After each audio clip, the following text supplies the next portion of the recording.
Welcome back, Equity Podcast, guys. Barrick here, owner of Equity Fitness, co-owner anyway. Before we get started, I just wanted to give a thank you to a few people, Dave Mitchell, Joseph Carey, Mandy Myers. I just want to, publicly say thank you guys for helping me continue to get this podcast better in terms of content and in quality. I have a new setup here, and hopefully the audio quality gets a little bit better now. So thank you guys for helping me out. Excuse me. Today, we're talking about the stories we tell ourselves. I think I may have actually talked about this before, but I don't know. It was just something that kind of came up that I wanted to talk about again.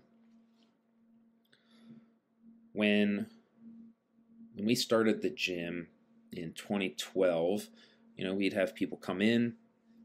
They would come in, and I'd introduce myself, and I'd ask their name, and talk about them, and I'd be very upfront. It's like, guys, I'm not good with names.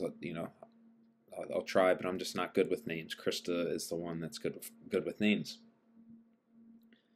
and that's not a good way to start a relationship. Hey, I'm probably not going to remember your name.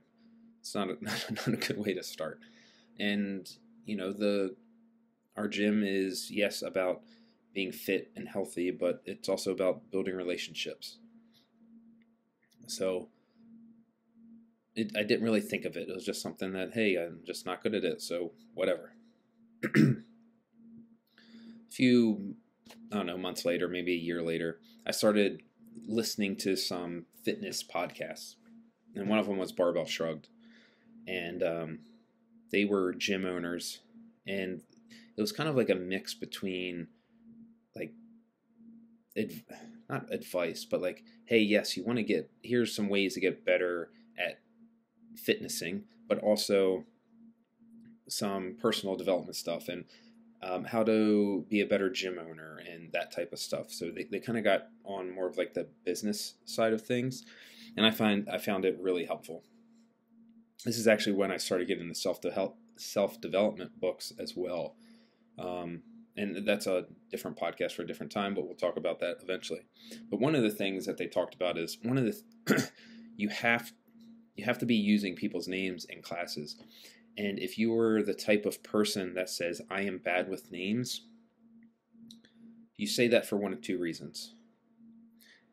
You say that to yourself because you either don't care or you're lazy. We talk a lot about this. It's a story that I was telling myself. We're not born bad with names. You just chose to decide that you're bad with names. And that was a story I was telling myself. Once I heard that put so bluntly, I'm like, no, that's ridiculous. And then I started thinking about it.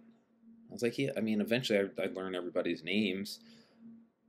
And maybe starting that off, telling myself that isn't a good thing. So what I started doing is I stopped telling people that. And I stopped saying it about myself.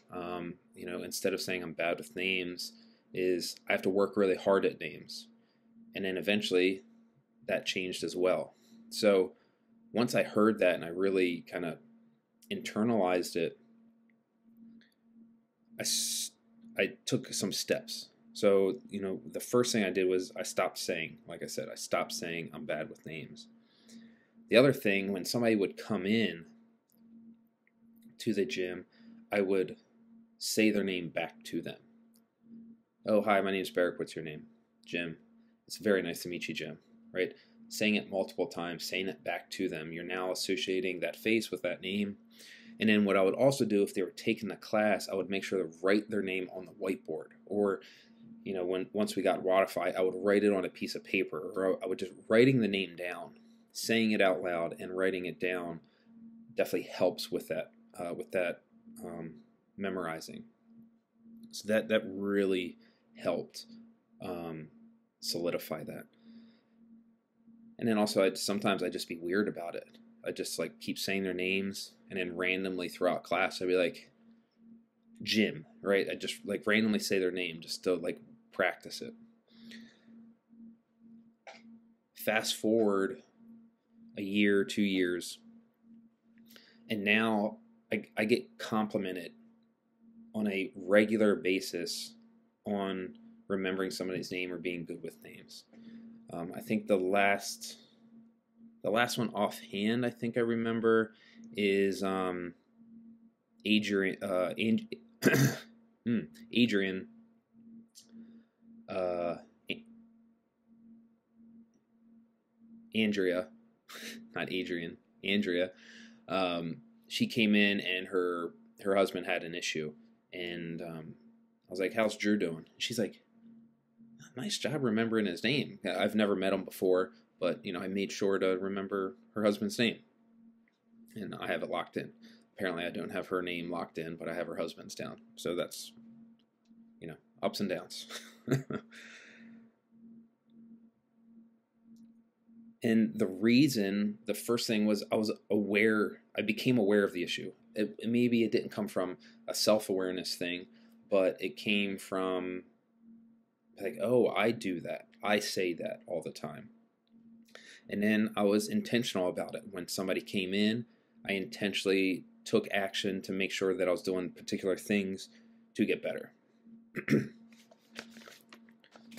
Now, where does this come into other parts of our life?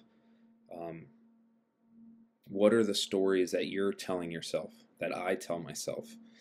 In the gym, I hate wall balls. I hate burpees. I hate overhead squats. Man, I don't want to do that workout. There's overhead squats in it. I'm bad with computers.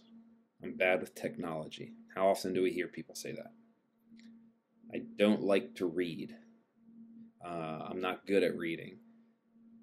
The air bike is the worst. F the air bike, right? We hear that all the time. When we're constantly telling ourselves those things, what is that doing to our potential? What is that doing to our mindset before we start doing that thing? You're setting yourself up for failure. It's going to be a self-fulfilling prophecy. You say you're bad at those, you say you hate those things, and it's just going to make it worse. So now when you're not perfect at it, you're just going to keep spiraling down. Versus when we change that script, when we change that spell, the list of words that we say, that story, things can start getting better. I think I have a really good strategy for these wall balls today. Instead of trying to read a book a month, I'm just going to try and read 3 pages a day. That's it. That air bike, I think if I hold 200 watts, I can hold that for a good time, and then I can push other areas. Right? Changing that script.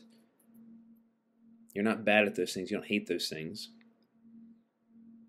They might not be your strength, but that doesn't mean that we have to spiral down into oblivion when those things happen. So, yes, it's changing those, but we need to be aware first. We need to make sure that we're aware when we start saying these things. If you're not self-aware, if you're not self-reflective, you're never going to notice these stories. And that's the first step, is just noticing that you're saying those things. Once we have that awareness, then we want to be intentional about what we're doing from there. We want to be intentional in the stories that we're telling. We want to be intentional in not saying those stories. And then finally, we want to take action. We want to make sure that we're doing things to help reinforce the new stories that we're doing and how we can get better.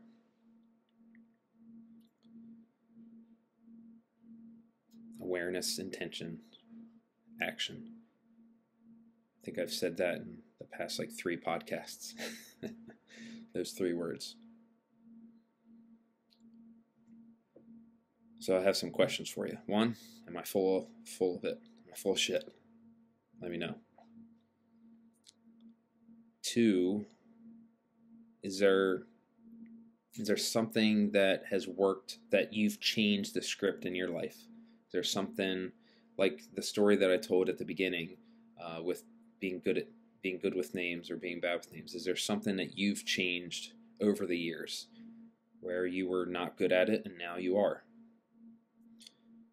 And then finally, what can you identify? Can you become aware of something that you're doing that you want to change? What is a story that you keep telling yourself that you want to change? You can just ask those on your own. Maybe write that stuff down, right, in a journal, just on your own, or just on a scrap piece of paper, a napkin. Just think about it on your own a little bit, or shoot me a message, because I'd love to hear it as well. You guys know I like hearing from you.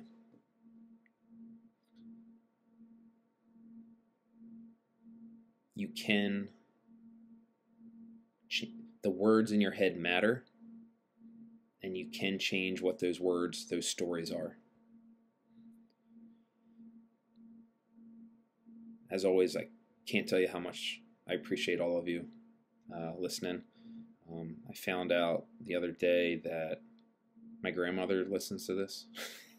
So everybody says, well, you always have one listener. It's your mom. Well, for me, it's my grandmother. So I appreciate it. Thank you, Lola. And thank you, everybody else who listens, and I appreciate it. Cheers.